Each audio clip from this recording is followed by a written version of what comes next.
안녕하세요. 저는 올해 72, 이름은 윤정희입니다. 남편을 떠나보낸 지 어느덧 15년이 되었어요. 시간이 이렇게나 빨리 흐를 줄은 몰랐죠. 사람이 떠난 자리는 시간이 지나면 익숙해질 줄 알았는데 이상하게도 그 빈자리는 익숙해지지 않더라고요. 밥을 먹을 때도 TV를 볼 때도 잠들기 전 불을 끌 때도 늘 습관처럼 남편의 이름을 불렀습니다. 도현 씨 잘 자요. 그 한마디가 제 하루의 끝이었죠. 물론 대답은 돌아오지 않았지만요. 그런데 그날 병원에서 그 이름을 다시 듣게 될 줄은 정말 몰랐습니다. 그날은 평소처럼 병원에 약을 타러 간 날이었습니다. 혈압약, 심장약, 당뇨약. 이 나이쯤 되면 약이 밥보다 익숙합니다. 카드 지갑에서 건강보험증을 꺼내 건네는데 창구에 앉은 간호사가 무심하게 말하더군요. 남편분이 이미 접수하셨어요. 순간 머릿속이 하얘졌습니다. 손에서 건강보험증이 미끄러졌고 카드가 바닥에 딱 소리를 내며 떨어졌습니다. 하지만 제 귀엔 아무 소리도 들리지 않았습니다. 심장이 마구 뛰었습니다. 뭐라고요? 간호사는 모니터를 보며 아무렇지 않게 말했어요. 남편분이요. 한도현님. 조금 전에 오셔서 접수하셨어요. 301호 병실에 계세요. 그 이름. 한도현. 제가 평생 동안 사랑했던 사람의 이름. 심근경색으로 세상을 떠나 제 손으로 화장까지 마친 그 사람의 이름이었습니다. 그럴 리가 없어요. 제가 겨우 입을 떼어 말했죠. 그 사람은 이미 죽었어요. 간호사는 의아한 표정으로 고개를 갸웃했습니다. 아니요, 여기 기록에 분명히 있습니다. 보호자도 윤정혜 님이시고요. 그녀가 모니터를 제 쪽으로 돌렸습니다. 그 화면에는 분명히 써 있었습니다. 한도현 남 1948년생 보호자 윤정희. 제 이름이 거기 있었습니다. 순간 세상이 무너지는 느낌이었습니다. 뒤에서 누군가 할머니 줄 서세요라며 불만을 터뜨렸지만 아무 소리도 들리지 않았습니다. 심장이 쿵, 쿵, 쿵 고막 안에서 터질 듯 뛰었죠. 301호 301호가 어디예요? 제 목소리는 거의 떨림 뿐이었습니다. 간호사가 놀라서 일어섰지만 저는 이미 지팡이를 움켜쥔 채 복도를 달리고 있었습니다. 70이 넘은 나이에 뛰다니 제 자신도 믿기지 않았어요. 무릎이 쑤시고 숨이 막혀왔지만 멈출 수가 없었습니다. 설마 설마 설마. 그 단어만 머릿속에 맴돌았죠. 297호, 298호, 299호. 숫자가 눈에 들어오지 않았습니다. 한 번은 반대편으로 잘못 들어섰다가 다시 돌아 나왔습니다. 심장은 이미 고동치는 북소리처럼 울렸습니다. 그리고 마침내 301호 문 앞에 섰습니다. 문고리를 잡았는데 손에 힘이 들어가지 않았습니다. 떨리는 손끝을 보며 저는 속삭였습니다. 설마 아니겠지. 그런 기적이 있을 리가 없지. 하지만 마음 한구석에서는 이상하게도 혹시나 하는 희미한 희망이 피어올랐습니다. 숨을 고르고 문을 열었습니다. 병실 안. 창가 쪽 노인 한 명이 앉아 있었습니다. 햇살이 그의 옆얼굴을 감싸고 있었죠. 그 순간 제 몸에서 힘이 완전히 빠졌습니다. 지팡이가 바닥을 쳤고 그 소리에 남자가 고개를 돌렸습니다. 그 얼굴, 그 눈, 그 코, 그 사람의 모습이었습니다. 아! 입술이 떨렸습니다. 그가 천천히 일어섰습니다. 키, 어깨, 서 있는 습관까지. 15년 전 그대로였습니다. 실례지만 누구십니까? 쉰 목소리였지만 분명 그 사람의 음성이었습니다. 저는 벽을 짚으며 다가갔습니다. 당신이. 그가 제 쪽으로 손을 내밀었습니다. 그 순간 제 시선이 그의 손목에 멈췄습니다. 시계. 낡은 가죽끈 유리에 금이가 있는 시계. 그건 분명 제가 명동 시계점에서 결혼 25주년 기념으로 직접 사준 시계였습니다. 뒷면에는 H, D, H 한도연의 이니셜이 새겨져 있었죠. 그 시계. 저도 모르게 그의 손목을 붙잡았습니다. 그가 놀라 뒤로 물러섰지만 저는 놓지 않았습니다. 이 시계 어디서 났어요? 저는. 이건 내 남편 시계예요. 내가 직접 사준 거라고요. 간호사들이 달려왔습니다. 하지만 저는 놓지 않았습니다. 뒤집어 봐요. 뒷면에 글씨가 있을 거예요. H, D, H. 그는 시계를 풀어 뒤집었습니다. 희미하지만 분명한 글씨가 새겨져 있었습니다. H, D, H. 그 순간 세상이 멈췄습니다. 도현 씨 당신이에요. 정말 당신이에요. 그는 어리둥절한 얼굴로 저를 바라봤습니다. 저 죄송하지만 전 당신을 모릅니다. 기억이 없어요. 그 한마디에 제 무릎이 풀렸습니다. 의사가 들어와 저를 부축해 복도로 데려갔습니다. 의자에 앉아 물을 건네받았지만 손이 떨려서 잔을 잡지 못했습니다. 저 사람이 제 남편이에요. 윤정혜님, 남편분은 15년 전에 돌아가셨잖아요. 그럼 저 사람은 누구예요? 왜 남편 이름을 쓰고 남편 시계를 차고 있죠? 의사는 잠시 말을 잃었습니다. 10년 전쯤 서울역 근처에서 쓰러진 채 발견됐어요. 신원 미상. 기억상실 상태였죠. 의식을 찾았을 때 스스로 한도현이라고만 말했습니다. 저는 그 말을 믿을 수 없었습니다. 그럴 리가 없어요. 그때 복도 끝에서 남자가 걸어왔습니다. 천천히 하지만 똑바로 제 쪽으로. 그의 발걸음 소리 하나하나가 제 심장 안으로 파고들었습니다. 제가 정말 당신 남편일까요? 그걸 왜 나한테 묻죠? 모르겠습니다. 10년 동안 매일 밤 꿈을 꿉니다. 어둠 속에서 여자가 울면서 제 이름을 부릅니다. 도현 씨, 도현 씨라고. 그 말에 심장이 얼어붙었습니다. 그건 제 목소리였습니다. 15년 동안 남편의 영정 앞에서 울며 부르던 바로 그 이름. 그게 나였어요. 그는 눈가를 젖히며 말했습니다. 왜 그런지 모르겠어요. 당신을 보면 가슴이 아픕니다. 그때 경찰이 병원으로 들어왔습니다. 남자의 신원을 확인하기 위해서였습니다. 경찰 두 사람이 병실 문을 밀고 들어왔습니다. 회색 정장의 젊은 형사와 머리가 희끗한 선배 형사였습니다. 젊은 형사가 공손하게 인사하고는 묻습니다. 한도현님 맞으시죠? 그는 어색하게 고개를 끄덕였습니다. 신원을 확인할 필요가 있습니다. 잠깐만 협조해 주시겠습니까? 나는 본능적으로 그의 옆으로 다가섰습니다. 그가 혼자 남겨지는 것이 두려웠습니다. 젊은 형사가 나를 보며 말했습니다. 보호자분도 함께 계셔도 괜찮습니다. 그 말에 가슴이 내려앉았습니다. 보호자. 화면에서 봤던 그 두 글자가 다시 떠올랐습니다. 형사는 낡은 봉투에서 흑백 사진을 꺼냈습니다. 종이 가장자리가 해져서 손때가 베어 있었습니다. 사진 속 젊은 남자가 수갑을 찬 채 경찰차로 끌려가고 있습니다. 굳은 표정, 매서운 눈, 굽은 어깨. 젊은 형사가 말했습니다. 1968년 살인미수 사건. 용의자 이름은 한도진. 피해자는 그의 쌍둥이 동생 한도현. 나는 숨이 멎었습니다. 쌍둥이라고요? 네. 오래된 사건이라 기록이 완벽하진 않지만 형제가 있었다는 증언과 병원 기록이 남아 있습니다. 그가 사진을 뚫어지게 바라보았습니다. 손등에 파랗게 핏줄이 솟구쳤습니다. 선배 형사가 그에게 사진을 더 가까이 내밀었습니다. 이 사람을 아십니까?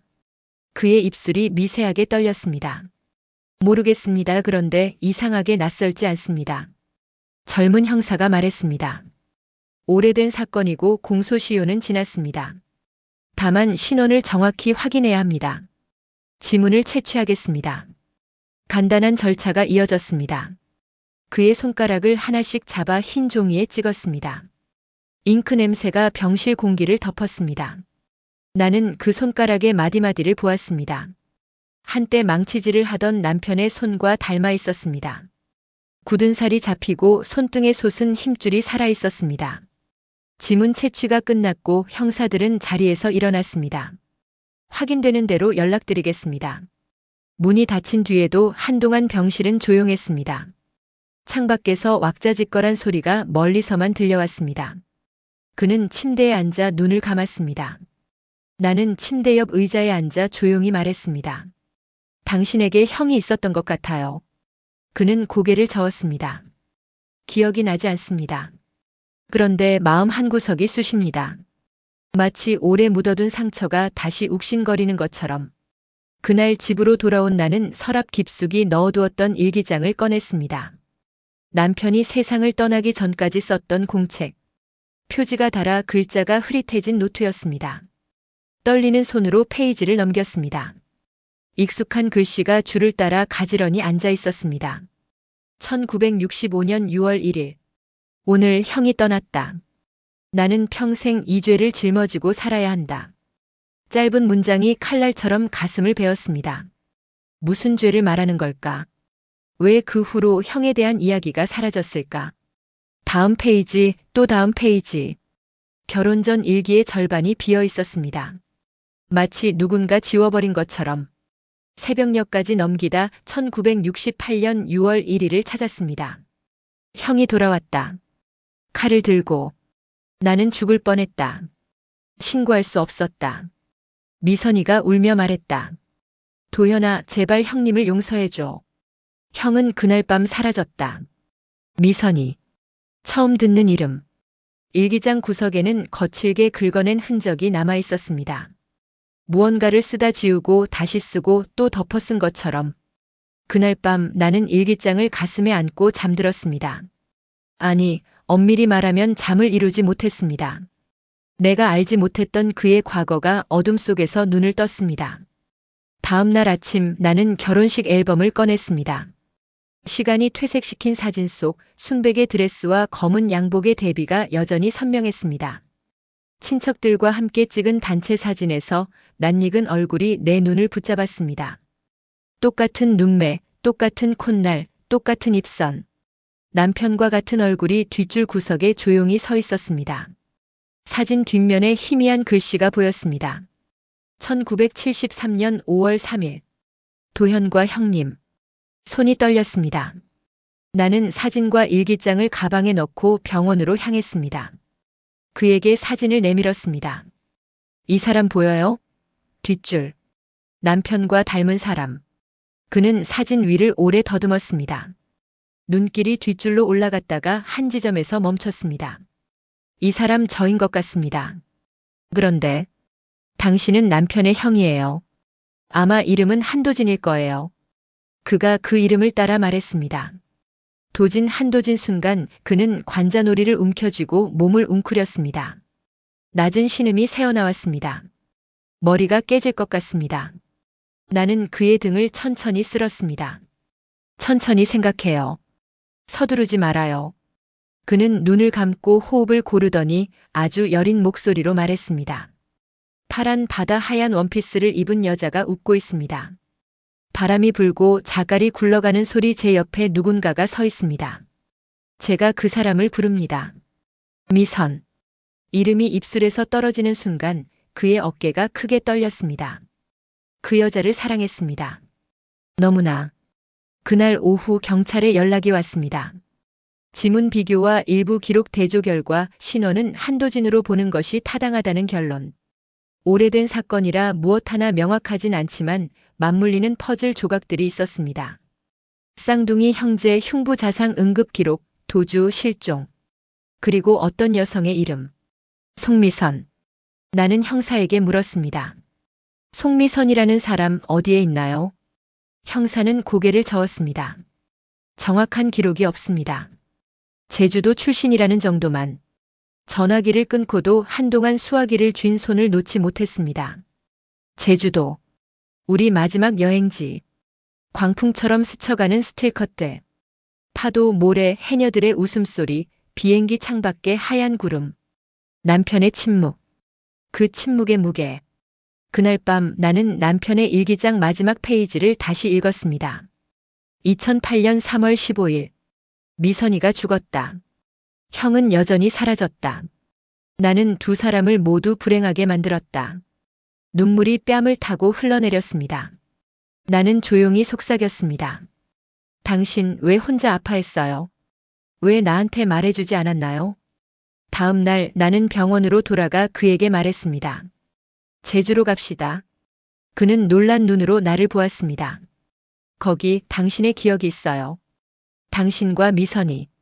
그는 조금 망설이다가 아주 천천히 고개를 끄덕였습니다. 가겠습니다. 우리는 병원에 정식 퇴원을 요청했습니다. 의사는 컨디션을 꼼꼼히 체크한 후 조건부 허가를 내주었습니다. 처방전, 진정제, 응급 연락망. 나는 작게 고개를 숙여 감사 인사를 했습니다. 두 손 가득 챙겨야 할 약봉지들이 이상하게도 마음을 가볍게 만들었습니다. 길이 열렸다는 느낌이 들었습니다. 오래 닫혀있던 문이 드디어 틈을 보였다고 누군가 속삭이는 것 같았습니다. 공항으로 가는 택시 안, 그는 창문에 이마를 대고 바깥을 보았습니다. 봄비가 얇게 차창을 적셨습니다. 도심의 자동차들이 물결처럼 미끄러졌습니다. 무섭습니까? 내가 물었습니다. 그는 한참 만에 대답했습니다. 두렵습니다. 기억이 돌아오는 게 무섭고 돌아오지 않는 것도 무섭습니다. 나는 고개를 끄덕였습니다. 저도 무섭습니다. 하지만 멈출 수는 없네요. 우리는 더 말을 이어가지 않았습니다. 빗소리가 말 대신 우리의 사이를 채웠습니다. 비행기가 구름을 뚫고 올라갈 때 그의 손등이 떨리는 것을 보았습니다. 나는 조심스럽게 그의 손 위에 내 손을 얹었습니다. 그는 잠깐 나를 보더니 시선을 다시 창밖으로 돌렸습니다. 구름 사이로 햇빛이 비집고 들어와 객실 천장에 흔들리는 무늬를 만들었습니다. 그 패턴이 어릴 적 장판 꽃무늬처럼 반복되었습니다. 잠시, 아주 잠시 평화가 내렸습니다. 제주에 도착하자 공기가 달랐습니다. 바닷내음이 공항 바닥에서부터 올라오는 듯 했습니다. 구름이 낮게 깔렸고 바람이 머리칼 사이로 들어왔다가 사라졌습니다. 우리는 택시를 타고 구석구석을 돌았습니다.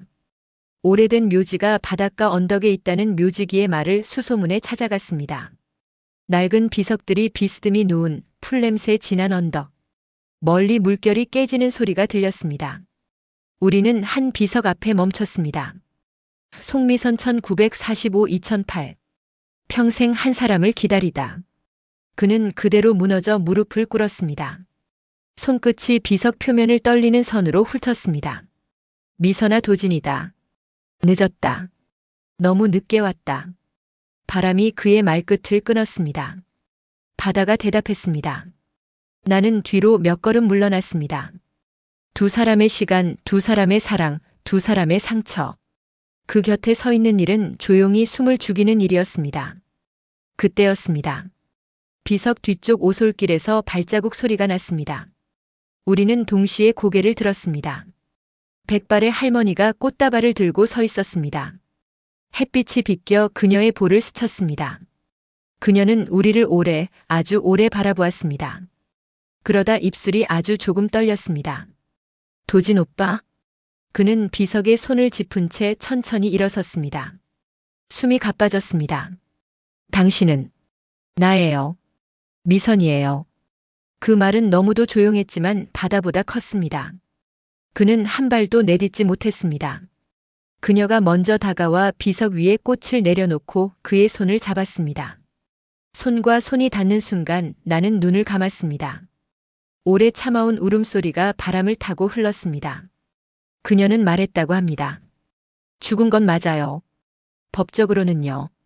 오빠를 잊기 위해 제 이름을 비석 속에 눕혔어요. 그날부터 다른 이름으로 살았죠. 그런데 결국 잊지 못했어요. 그는 물었습니다. 왜 이제야? 당신이 떠났으니까요. 그리고 난 기다렸어요. 평생. 그들이 서로를 껴안고 있는 동안 나는 하늘을 보았습니다. 구름이 흘렀고 갈매기가 한 번 울었습니다. 그 울음이 저 멀리 아지랑이처럼 번져 사라졌습니다. 50년의 강물이 눈앞에서 합류하는 순간을 나는 보았습니다. 그날 우리는 오래 걸었습니다. 바다로 내려가는 길, 밭두렁, 오래된 돌담, 노란 유채, 검은 현무암. 미선은 우리가 모르는 많은 이름들을 불렀습니다. 과거의 상점들, 닫힌 학교, 허물어진 정자, 사라진 정류장. 사라진 것들의 이름을 부르는 일은 남아있는 것을 더 선명하게 해주었습니다. 해가 기울 무렵 우리는 바다가 보이는 작은 집 앞에 섰습니다. 미선이 사는 집이었습니다. 낮은 대문을 밀고 들어가니 바람소리와 함께 말린 귤 껍질 향이 났습니다. 차를 나눠 마시며 우리는 한참이나 말을 하지 않았습니다. 말이 필요 없는 시간들이 있습니다. 목 뒤를 스치는 바람의 온도, 찻잔의 미세한 떨림, 서서히 가라앉는 발걸음의 맥박. 그것들이 말을 대신했습니다. 어느 순간 미선이 아주 조심스럽게 물었습니다. 아주머니는 누구세요? 나는 웃었습니다. 윤정희예요. 그 사람의 아내였죠. 미선의 눈이 잠시 흔들렸습니다. 그리고 고개를 숙여 제 손을 잡았습니다. 고맙습니다. 여기까지 데려와 주셔서. 나는 도리어 고개를 저었습니다. 저도 고맙습니다. 당신이 살아있어줘서. 어둠이 집안을 가만히 채워갔습니다. 등잔 같은 노을빛이 사라지고 우리는 각자의 방으로 들어갔습니다. 바깥에서 파도가 밤을 열었습니다. 그날 밤 나는 오래전에 내 마음을 끌어다 놓고 바라보았습니다. 남편 도현의 침묵, 그의 웃음, 숟가락 들던 손끝, 밤마다 책상에 엎드려 쓰던 일기장. 그리고 내 안의 작은 목소리. 왜 그때 묻지 않았을까? 왜 그를 더 깊이 들여다보지 않았을까? 그러다 깨달았습니다. 사랑은 때때로 묻지 않음으로 유지되는 것, 침묵으로 지켜지는 것, 말하지 않음으로 서로를 살려내는 것. 그가 숨겨둔 과거, 내가 묻지 않은 과거가 지금 여기까지 우리를 데려왔습니다. 상처 입은 얼굴로 그러나 서로를 바라볼 수 있는 자리까지. 창문 틈으로 바다가 숨 쉬었습니다. 나는 낮게 속삭였습니다. 도현 씨, 당신이 원하던 일이 이루어지고 있어요. 새벽빛이 유리창을 하얗게 발라놓았습니다. 나는 거실로 나왔습니다. 부엌에서는 미선이 조심스레 주전자를 올리고 있었습니다. 끓는 물소리가 얌전히 고개를 들었습니다. 도지는 마당에 서서 바다를 보고 있었습니다. 구분 등 두 손을 허리에 얹은 자세, 해가 떠오를 때 어쩐지 눈을 가늘게 뜨던 버릇까지 내게는 너무 익숙한 실루엣이었습니다. 우리는 마주 앉아 아침을 먹었습니다. 보리밥, 자리젓, 김치, 미역국. 수저가 그릇을 두드리는 소리가 오랜만에 우리라는 말을 만들어냈습니다. 식탁 위로 햇살이 천천히 이동했습니다. 아무도 먼저 이야기를 꺼내지 않았습니다. 한 숟가락 또 한 숟가락. 몸이 먼저 안정을 되찾고서야 마음이 따라옵니다. 식사가 끝나자 도진이 입을 열었습니다. 조금 떠오릅니다. 아주 오래된 여름. 군청색 하늘, 끈적한 바람, 항구의 소금 냄새. 우리는 손을 잡고 걸었습니다. 미선이가 제 손을 꼭 잡았죠. 나는 그 손을 놓아야 한다고 말했습니다. 형이 도현이가 그대를 더 행복하게 할 거라고. 그는 멈추고 숨을 골랐습니다. 미선이 조용히 고개를 숙였습니다. 하지만 진심은 그게 아니었습니다. 나는 미선을 놓을 수 없었습니다. 그래서 칼을 들었습니다. 방 안의 공기가 미세하게 떨렸습니다. 그는 이마를 짚었습니다. 그 순간 후회했습니다. 도현이는 내 동생. 쌍둥이.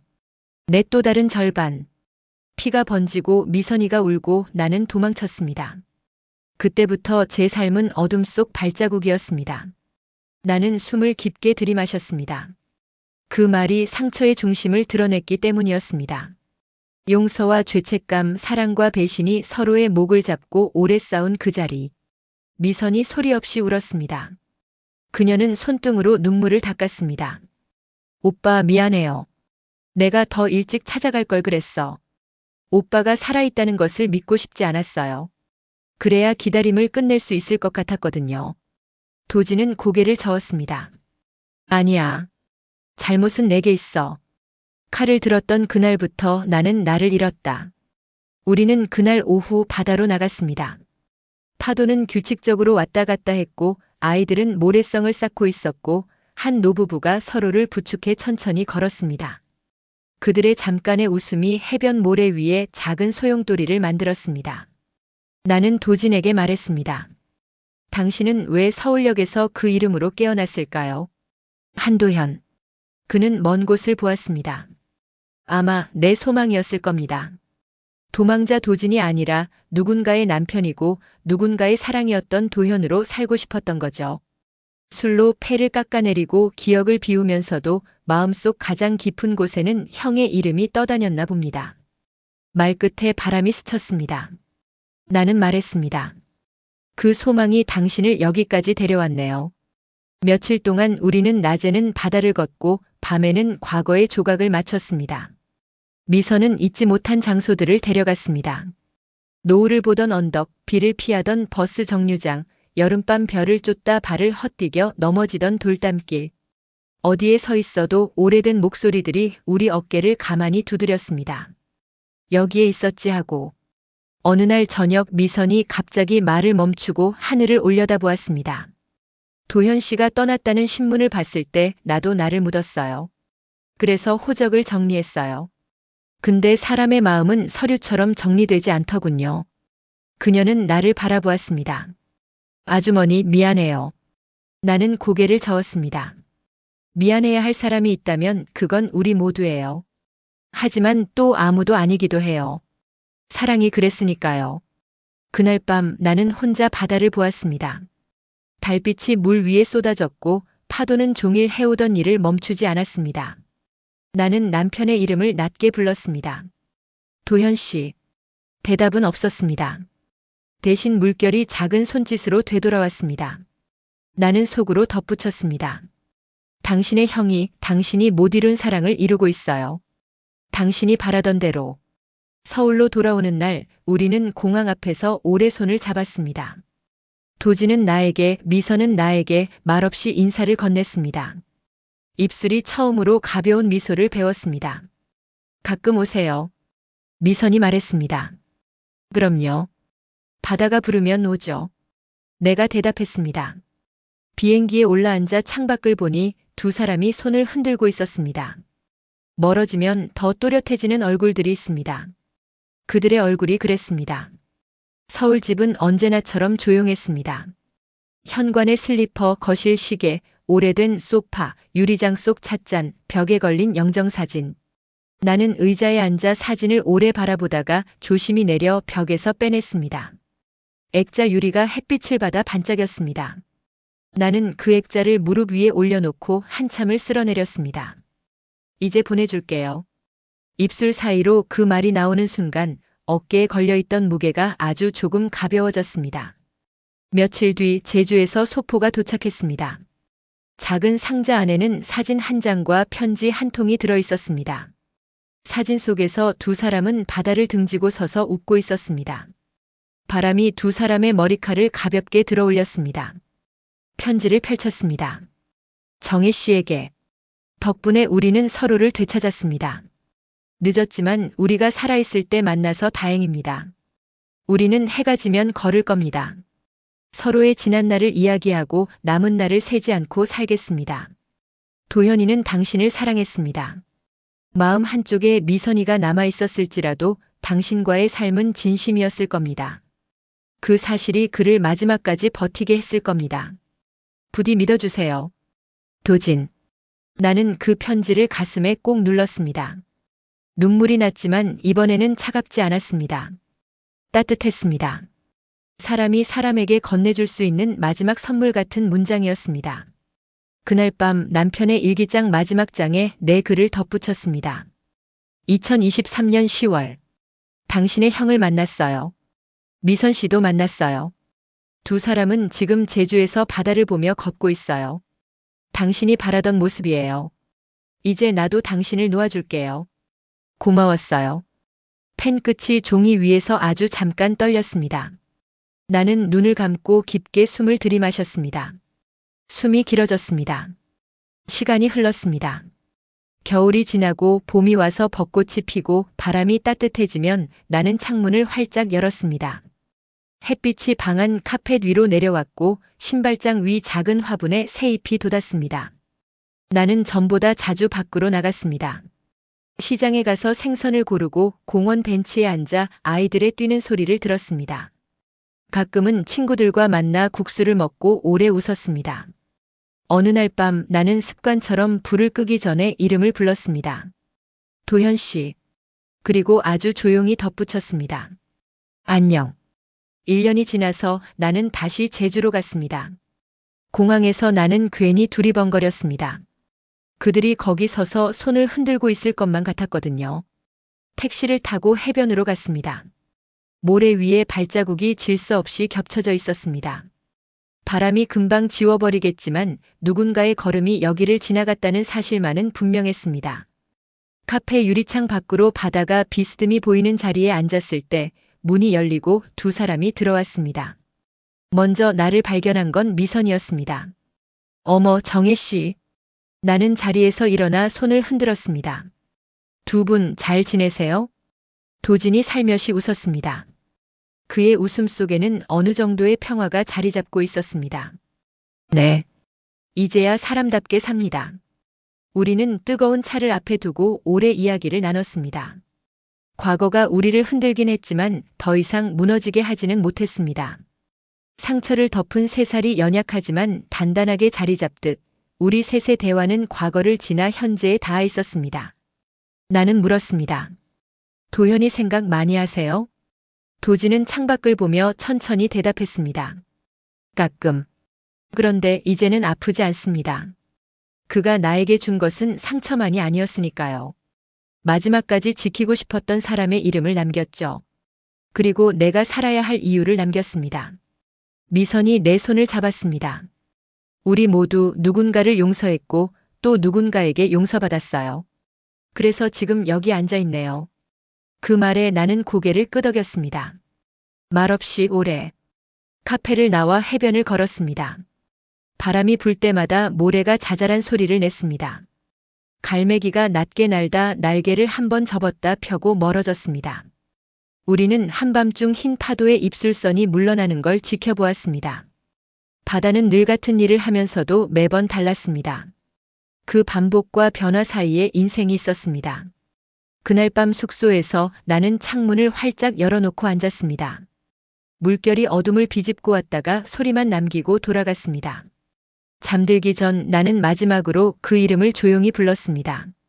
도현 씨. 그리고 마음속에서 또렷한 한 문장을 들었습니다. 형과 미선이가 행복했으면 좋겠다. 나는 웃었습니다. 그래요. 이제 정말 행복합니다. 서울로 돌아와 나는 영정사진을 서랍 깊숙이 넣고 그 자리에 작은 그림을 걸었습니다. 바다 풍경이었습니다. 창문을 열면 바람이 그 그림을 아주 살짝 흔들었습니다. 그럴 때면 나는 바다가 방 안으로 걸어 들어오는 것 같았습니다. 주방에서는 주전자가 끓는 소리를 냈고 라디오에서는 오래된 노래가 흘렀습니다. 광화문을 지나던 그 노래. 남편이 좋아하던 그 멜로디. 나는 허밍으로 따라했습니다. 박자를 틀려도 상관없었습니다. 음악은 가끔 틀려야 더 사람이었습니다. 어느 오후 나는 공원 벤치에 앉아 도시락을 먹었습니다. 새가 한 걸음 한 걸음 다가오다 도망쳤습니다. 햇살이 따뜻했고 나무 그림자가 내 무릎 위에서 흔들렸습니다. 그때 문득 깨달았습니다. 마지막 페이지는 누가 써주는 것이 아니라 내가 쓰는 거라는 사실을요. 우리는 너무 자주 누군가가 마지막을 정해주길 원합니다. 깔끔한 문장과 아름다운 쉼표로. 하지만 삶은 그렇지 않습니다. 우리가 손에 쥔 펜으로 흔들리는 손끝으로 때로는 삐뚤고 때로는 번지게 그래도 끝내 우리 스스로 써내려가는 겁니다. 집으로 돌아오는 길 나는 과일 가게에 들러 귤을 한 봉지 샀습니다. 제주에서 맡던 그 향이 봉지 입구에서 새어나왔습니다.